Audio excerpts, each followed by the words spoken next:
We're going to go over the different parts of the actual device of the tracheostomy. First, we're going to start with what you see when you look at the patient, because the whole tracheostomy won't be visible to you. You'll only be able to see the name plate, the end plate here, and whether or not there's a pilot balloon. So when you walk into a room, that's the portion that you'll be able to see. The plate itself has important information on it, such as what type of tracheostomy it is. Like this here says Shiley. It also tells you the size of the tracheostomy. This is a 6. And then it says FEN, so fenestrated, meaning there's a hole in the back of the tracheostomy. So you can gain a lot of information and knowledge about the tracheostomy by looking at the plate. This is also what attaches to the neckties. So these neckties go through the holes on either side of the plate and are how you attach the tracheostomy to the patient's neck.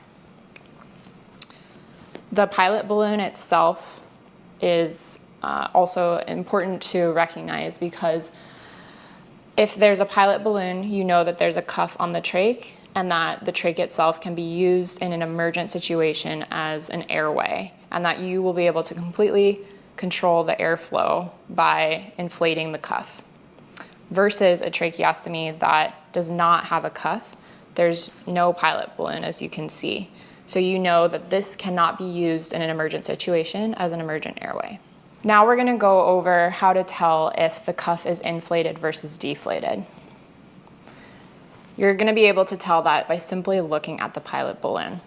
Here the pilot balloon is deflated, so is the cuff. I'll show you what it looks like when it's inflated. So the cuff is now inflated, and so is the pilot balloon.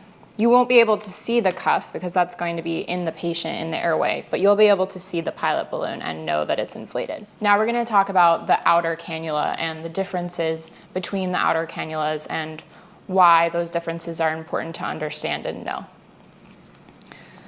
This part of the device is called the outer cannula and is what fits into the airway. It can either be fenestrated, meaning there's a hole in the back, or it can be unfenestrated.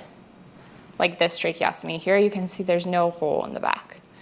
And that's important to know because air flows through the fenestration when there's a hole, and obviously air doesn't flow through if there's no hole, meaning that with this tracheostomy, air can only go in and out, and it won't go up past the vocal cords and through the patient's mouth when they exhale if there's no fenestration.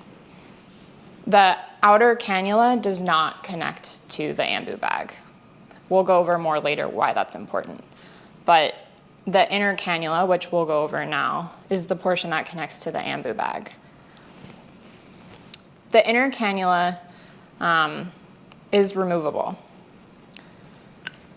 There's different mechanisms for removing the inner cannula, and it's important to become familiar with the different ways. But the most common are this pull tab option, like this. And sometimes it can be a little tricky. But it's important to understand how to remove the inner cannula, because sometimes it can become occluded with secretions, and you need to be able to remove it to either replace it with a new one, or you can clean the inner cannula. But this allows, this makes it so that you don't always have to replace the entire device. You can just replace the inner cannula itself.